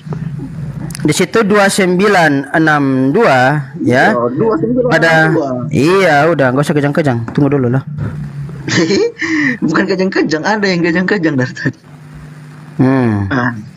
Coba kamu baca penggunaan kata kurios itu tertentu kepada siapa? Iya, tunggu dulu. Penggunaannya kepada Tuhan. Emang bisa baca Yunani gitu? Emang kamu bisa baca Yunani? Aduh, mau saya baca Yohanes 13 ayat 13 ini. Tunggu dulu. Coba baca nih. Ayat mana dulu? Blur, weh. Iya, kamu baca ini dulu, baru kamu jangan dulu humes dulu. Tes dulu bacanya, coba baca ini. Sabar, itu blur. Udah enggak blur. Coba sekarang baca. Loh, sabar, coba baca ini. Blur, Pak. Udah enggak blur, coba baca. Coba. Eunistatai, kenapa itu? Mana coba? Ini baca ini di sini dari awal. To logis mikoto upologiste. Salah. Salah dari mana? Coba. Ente enggak bisa baca. Ente enggak bisa baca berarti. Kamu saja tidak bisa buktikan kalau saya salahnya dari mana. Coba kamu baca. Ente enggak bisa baca. Mulai ngawur kan? Nah, ini ngawur. Arogan sudah ganti Bang Suma aja lah. Kamu keluar aja kamu. Turun. Kamu menyebut aku guru dan Tuhan dan katamu itu tepat sebab akulah guru dan Tuhan. Nah, sudah coba kamu Foneite meho didaskalos kai ho kurios kai kalos legete eimigar. Nah, kurios di sini kan? Nah, kurios itu betul. Nah, di sini kata itu apa? Tunggu dulu. Nah, silakan. Kita lihat di sini ya. Sabda ORD, silakan. Bukan sabda, ini Bible Hub, cuy. Perhatikan Bible Hub. Lebih bagus lagi kalau. Lebih bagus, memang lebih bagus. Taksiran lagi. Nah, kurios is a title of honor expressive of respect and reverence with which servants salute their master. Nah, jadi ini merupakan sebuah istilah penghormatan layaknya seorang anak buah yang menghormati seorang bosnya. Nah, the disciple salute Jesus their teacher and master. Nah, guru dan master. Sampel ayat pada Yohanes pasal 13 nomor yang ke-13. Nah, di sini merupakan sebuah gelar penghormatan kata kurios itu, bukan sebagai Tuhan. Makanya dalam Yohanes pasal 13 nomor yang ke-13. Tunggu dulu. Ya. Oke, kita tunggu ya. Di sini ya. Nah, ini. The disciple salute Jesus their teacher and master. Guru dan master. Nah, strong ayat cross reference ayatnya Yohanes pasal 13 nomor 6, nomor 9 dan nomor 13 di sini. Nah, ini merupakan sebuah gelar penghormatan. Makanya dalam bahasa Arab dalam Yohanes pasal 13 nomor 13, antum tad'unani mu'allaman was-sayyid. Nah, ini kata Said. Tidak butuh bahasa Arab. Ayo lanjut bahas yang tadi. Nah, dan juga lanjut baca. Itu masih ada lanjutannya. Sorry. Tunggu, sabar. Sudah ganti kan? Sudah diganti. Nah, nomor 13 di sini dalam Yohanesnya dikatakan atem qor imli rabi we adon. Adon itu tuan. Master. Adon itu tuan. Ya fi atim oisim second anihu. Ini adon bukan Adonai. Adonai dari mana? Dari Hong Kong Adonai. Mana ada? Oh iya. Mana Adonai? Oke. Iya. Ini lu kiper Adonai. Kamu tahu lu tadi. Nah, gitu. Udah ya? Nah. Coba kamu baca. Jadi ini his followers salute Jesus as the Messiah whose authority they acknowledge. Nah, ini mereka apa namanya? Memberikan gelar penghormatan Yesus selaku Mesias yang memiliki otoritas, ya. Dia ada sebuah gelar penghormatan di sini. Jadi Kurus itu gelar penghormatan, bukan sebagai Tuhan. Yakin kamu? Oh, memang ini datanya mengatakan demikian. Coba kamu buka Hebrew Greek Interlinear, coba. Hah? Coba kamu Hebrew Greek Interlinear. Kosakata ya. Terus kamu bisa baca Ibrani gitu. Sekarang coba kamu bacain ini. Kamu buka dulu Hebrew Greek Interlinear. Nah, itu kan ada perjanjian. Oh, tunggu dulu. You ngerti Ibrani enggak? Coba baca. Bacain coba. Coba baca. Baca ini suruh dia buka. Sabar buka dulu. Saya enggak. Enggak, cari tahu dulu. Iya, kalau bisa baca coba baca. Coba baca. Selancar kamu cara membaca. Kalau bisa baca, coba kamu baca. Kalau bisa baca coba, jangan cuma ngaku, buktikan. Oke, saya baca bukti ya. Dulu. Coba. Lincah kamu ya, tidak lincah kamu. Ya. Coba. Ki moped. Salah. Bukan. Loh, salahnya. Sejak kapan jadi moped? Sejak kapan jadi moped? Itu tuh kan huruf wow. Sejak kapan jadi moped?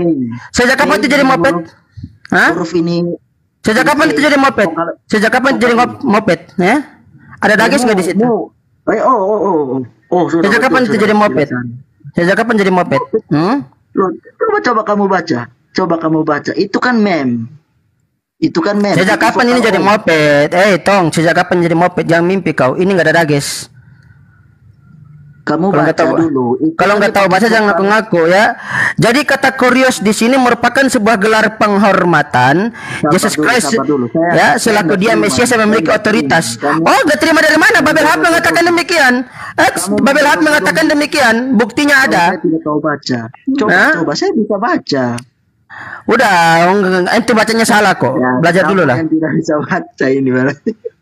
Ya, jadi di sini kata kurios di sini merupakan gelar penghormatan kepada Yesus Christ yang memiliki gelar Mesias selaku dia memiliki otoritas. Jadi ini cuma sebatas gelar penghormatan. Gitu. Kamu hanya lincah di Yohanes 13 ayat 13 aja sombong. Coba kamu baca yang tadi. Baca apa? Coba. Itu bukan moped. Tadi kan sudah dibuktikan. Apa? Mau apa lagi? Vokal titik 2 itu vokal apa saya tanya? Karya leksikal memberikan bukti bahwa kata kurios di situ cuma sebatas gelar penghormatan, bukan sebagai gelar untuk disembah. Dan itu jelas. Seakan-akan kamu itu jago, tapi makanya saya tanya dulu. Bukan masalah jago, bukan masalah jago, masalahnya ya, masalah data berbicara dan mengatakan demikian. Saya bisa jelaskan, tapi saya mau minta apa dulu? Soal bacanya tadi kan kamu bilang saya tidak tahu baca. Nah saya tanya itu vokal apa? Lah memang kamu baca salah kok. Huruf P tadi itu vokal apa saya tanya? Dan di ki mafed natati lakhem kedai setaashu gam atem kemo sa'ashiti lakhem. Clear. Selesai. Wah, sabar kamu baca dulu yang tadi itu memang bukan moped. Lah sudah gua baca tadi. Sudah gua baca tadi apa? Kecepatan. Ya karena kamu nggak lincah makanya baca ke kura-kura. Apa? Kenapa ketawa? Kenapa kau ketawa? Kenapa terguncang sama data? Sampai ada yang komen bilang saya tidak bisa baca. Ini ya teman-teman ya, teman-teman Kristen yang dibawa, inilah perwakilan kalian. Menunjukkan 1 Korintus 4 nomor 10. Ya, lanjut. Maksudnya perwakilan apa ini, Pak? Kau di sini mewakili siapa? Kristen kan? Dan mewakili Kristen kan? Anda mengatakan mewakili itu maksudnya mewakili dalam hal apa ya? Mewakili apa? Mewakili dalam perdiskusian di sini, perdiskusian antara apa?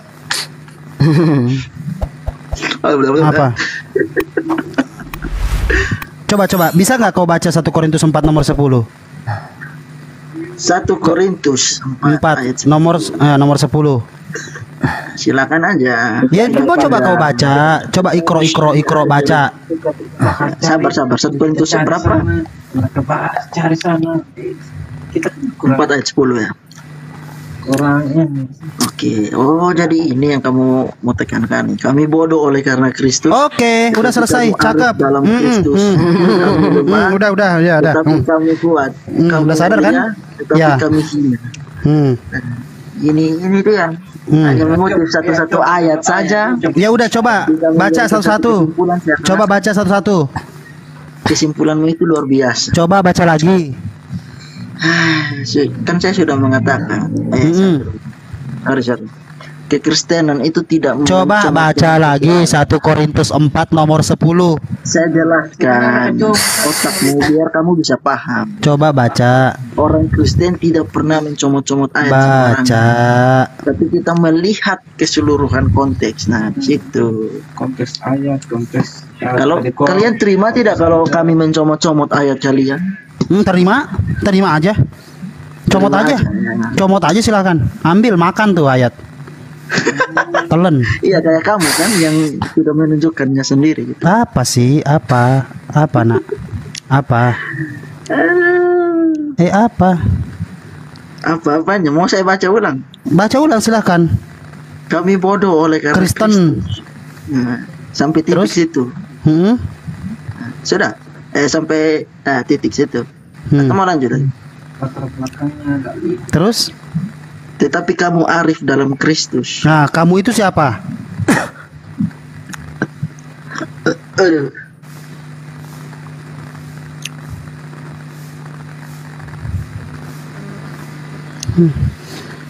Ayolah, naik lagi nih oten-oten yang pinteran dikit. Bos.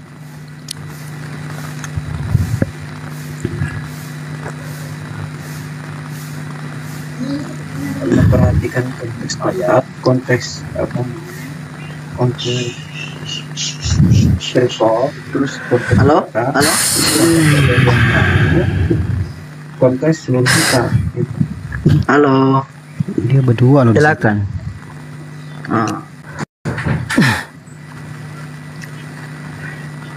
Ini jawab yang mana?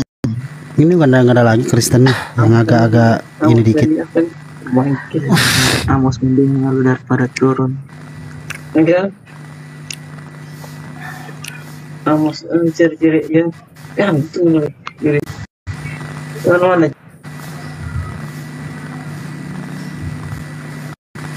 Bang Amos.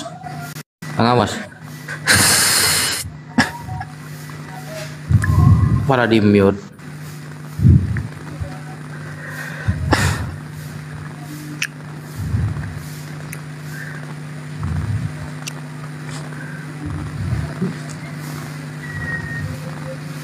Kalau nangis turun dulu Bang Amos. Ngeri kawan, ngeri. Ngeri loh ini. Atau Bang Amos nanya aja dah ke Islam, coba tanya sudah. Yang paling sulit gitu pertanyaannya. Oh, bagusnya ini nih Bang Sidik nih. Mana Bang Sidik ya? Kasihan ya Bang Amos ya. Nanyalah Bang Amos, jangan nangis dulu Setelah turun tak kasih permen nanti sama kopi. Lu sih coba nanya pertanyaan yang paling sulit kepada Islam itu Bang Amos. Enggak, gara-gara IBES ngasih 1 Korintus 4 ayat 10. Gitu sih, lu jangan kayak gitu, Bes. Ya biar mereka sadar. Jangan, biarin dulu, jangan sadar dulu. Kayak begini. Tapi kalau melihat Alkitab yang dulu tentang 1 Korintus 4 nomor 10 ini ya. Kalau cetakan yang dulu itu tertulisnya kayaknya itu Bang Amos. Kita pintar karena Yesus Kristus gitu loh.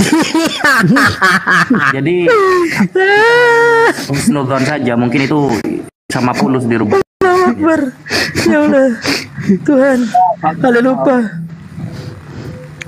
Husnudzon dulu Bang Amos, mungkin itu pernah diganti gitu. Coba dilacak lagi. Kayaknya ada itu, kami pintar, cerdas dan hebat gitu karena Yesus Kristus. Coba cari dah gitu.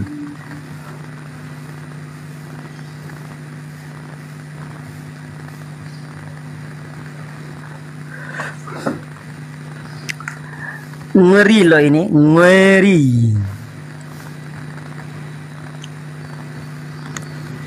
Aduh. Bu Darni, naiklah Bu Darni. Ayolah itu, naiklah. Gak bisa baca. Aku ngaku. Katanya menerjemahan. Mendingan main PUBG aja, bro. 1 Korintus 4 nomor 10 ya. Benar? Iya. Bu Darni naik. Tentara. Widih. Ngeri lo ini, ngeri. Oh Bang Zuma. Oh Bang Zuma. Aduh, rahim saya meronta-ronta ini. Ngeri. Apa kabar Bu Darni? Selamat siang semuanya. Selamat siang. Berbahasa apa? Sangsekerta. Kita ini ya se-Indonesia aja. Coba kitab suci kalian itu aja. Coba nggak ada mentranslate. Botolnya semuanya sama kayak kami. Nah, tidak bisa. Jangan samakan botol kalian dengan kita nggak botol. Mas Web, berarti dia sedang mengaku kalau beliau ini botol ya? Ini kan Bang Juma, Bang Handi, ustaz-ustaz yang lain semuanya coba kalau tahu. Jangan Bu gitu. Darni suka yang segede botol, Bu Darni. Aku sebenarnya suka menonton di bawah. Udah mantap tadi kalian itu berdiskusi. Cuman jangan karena original teks kalian mau sok-sok pintar-pintaran. Oh, tidak bisa. Jesus Christ bukan orang Indonesia. Kalau orang Indonesia itu Wiro Sableng. Makanya dibilang ditranslate supaya mengerti seluruh dunia. Hanya bahasa Yunani aja. Mana tahu orang Batak, mana tahu orang Simalungun. Oh, itu dari Talu, bodoh amat. Makanya ditranslate. Kalian itu kayak mana sih? Jadi kita ini, Alkitab kita ini nggak ada tipu-tipu yang. Oke, kalau misalkan sudah ditranslate, yang diikutip buatan Tuhan atau buatan manusia? Translate itu buatan manusia. Ikut yang mana? Emangnya Al-Quran buatan Allah? Memang. Hah? Allah mana yang mencatat? Ada rupanya tangan Allah. Ada tangan Allah. Mana ayatnya bahwasanya Allah menulis Al-Quran? Coba, kalau ada, aku sekarang keluar dari Kristen. Bu Darni, oke. Panggil dulu. Bu Darni panggil dulu dong Bang Zuma. Oh Bang Zuma, gitu dong. Suka di loh, aku sibuk ini berdagang. Oh, cuman mendingan dagang dulu. Bu, Ibu Darni lebih utama mana Ibu Darni? Bu Darni lebih utama mana? Mengabarkan Injil atau berdagang? Mana yang utama Bu Darni di dalam kekristenan Bu Darni? Ada waktu-waktunya dong. Kita harus bijak. Nggak bisa juga kita berdoa kan tak makan. Dari mana datang? Emangnya turun dari langit? Yang utama. Wong Yesus aja cuman berdoa yang turun roti kok bisa makan. Gimana sih? Beda. Tuhan Yesus itu kan berkuasa. Segalanya awak harus bekerja dulu, keringat dingin dulu awak baru dapat duit. Keringat dingin, ngeri. Panik, ngeri. Ikon mencangkul nyawa baru dapat duit, tapi harus juga menginjil, baru kita atur, harus bijak kita mengatur kehidupan ini. Sambil bekerja, sambil berdoa, sambil menginjil, harus balance dia. Udah kau injil ini ada Bang Kores sama Bu Darni, dah. Ayo. Enggak lah, aku masih jualan doh. Aku sambil jualan. Ya udah, Bu Darni menginjil, Bang Kores membibel. Nanti malam jam berapa Bu Darni? Si apa namanya ini si Sueb menggospel. Ayo. Jam 10 lah aku naik yuk. Oke. Apa Bu Darni? Iya. Itu tadi Bang Amos tadi kan sudah mantap. Kalian itu tadi udah bagus. Udah tunjukkan aja gigi kalian antara berdua. Si beleng-beleng kabur. Ulu Gimpe. Siapa lagi Kristen di sini? Ibu Darni. Bu Darni aja. Bu Darni lagi jualan apa, Bu Darni? Apa? Lagi jualan apa? Aku kan buka bengkel, jual ban mobil, ban bekas, ban baru, ban tubles, menempel bantuan minuman dan macam-macam lah namanya super makan. Oke. Gimana caranya jualan kalau sambil menginjil itu Bu Darni? Apakah harus ban ini pada mulanya adalah bentel gitu ya? Itu makanya waktu jualan cuman aku kan kadang suka aku kalian kalau diskusi nonton aku di bawah mencari ilmu loh, belajar apa yang perlu catat sambil dagang sambil catat. Kalau sudah tenang kayak aku nanti jam 10 jam 11 tutup baru aku naik gitu. Assalamualaikum. Waalaikumsalam. Waalaikumsalam. Pak, Oh, jadi Bang Juma. apa yang mau disampaikan, Pak? Di mana ada Darni di situ ada Zuma. Itu udah pergi Bang Juma itu. Kalau Bu Darni nggak mau ngomong, nggak mau manggil Bang Zuma. Messi ini Kristen, Pak. Islam Bang. Apa yang mau disampaikan, Pak? Enggak, cuma naik aja Bang. Hah? Kenapa, Pak? Halo? Nah, tengoklah kan bising kali kalau siang-siang pagi-pagi di sini. Suara kereta ngengong bising.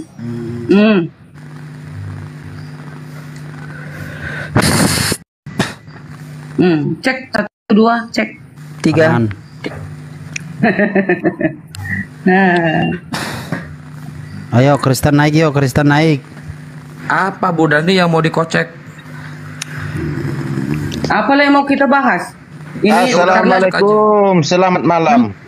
Nah baru kata orang itulah nanti manggil aku tutup lagi, berhenti lagi. Itu makanya aku nggak mau pagi-pagi dan siang-siang naik, terganggu. Oke, selamat siang, selamat sore Pak Lang. Elang Kristen. Assalamualaikum, selamat malam. Islam. Iya, apa yang mau disampaikan Pak? Mau disampaikan, aku makin curiga dengan Bu Darni. Jam 10 malam jumpa katanya. Nah ada siang ini. Enggak, nanti jam 10 malam baru aku bebas, Pak. Nak tinggal kenal itu. Itu inilah. Berapa umur itu ini? Itu Elang? Umur sebaya kita. Berapa? Aku 49 loh. Udah tuanya aku. Aku 17. Lah kan bisa kan bisa oplas, bisa bersih plastik. Biar mudah lagi. Enggak lah ah. Hah? Bagusnya yang alamiah aja bagusnya. Banci Thailand nomor 50 lagi aja kelihatan kayak 16 tahun kok. Bisa. Masa kalah sama Banci Thailand? Marah kita ubah-ubah diri kita ini harus yang apa dikasih Tuhan, kecuali kalau mau mempercantik, membersihkan kulit, itu bisa. Namun kalau mengubah, menggeser hidungnya, menggeser matanya, itu dosa loh. Menggeser hidung, menggeser mata, gimana ceritanya Bu Darni? Ngeri. Kan operasi itu. Ngeri loh ini Bu Darni, ngeri loh ini. Menggeser mata. Dia nggak bersyukur kepada Tuhan sudah diberikan tubuh kita ini dengan bagus ya kan. Kurang cantik biar bisa digaitnya laki-laki itu, biar bisa digaitnya hartanya. Kan banyak perempuan gitu. Bisanya umurnya 20 tahun atau 5 tahun bisa dia ngasih uang sama laki-laki 100 juta, 10 juta, 15 juta. Dari mana uangnya itu yo? Awak aja udah mati-matian kerja di sini. Mana bisa ngeluarkan uang sampai 10 juta sama laki-laki? Yang jelasnya pesanku Bu Darni itu setiap yang punya barang wajib dipakai, jangan disimpan begitu aja lapuk. Iya sih, tapi kan itu kita harus berpikir juga dengan waras. Zaman sekarang ini teman-teman pria itu nggak ada lagi yang jujur. Itu udah salah itu nggak mungkin lah. Itunya itu udah berpergian orang. Iya, masuk itu berangkat semua. Enggak. Iya, biadoy. Iya, keberisikan kali. Betul. Atong turun mau. Gabe turunan cuma. Sama jalan. Sebelum suruh tukang tempel ban, na bocor bani. Oh, lo dong do memang adikku son anakku pe dong do pesi kerejo. Cuman mau dipanggil-panggil harganya kurang-kurang tawar-tawar, kan harus awak dipanggil. Ini aja itu DM aja nomor handphonenya sama Bang Elang. Bang Elang itu umurnya berapa? 40 walu. Oh, sama kita ya. Udah berapa adik-adik itu toh? Baru 3 kelas 3 SMK yang paling tua. Kecil ya. Lama itu berarti berumah tangga. Aku udah umur 25 tahun anakku. Dulu kan pernah kami rilis filmnya dulu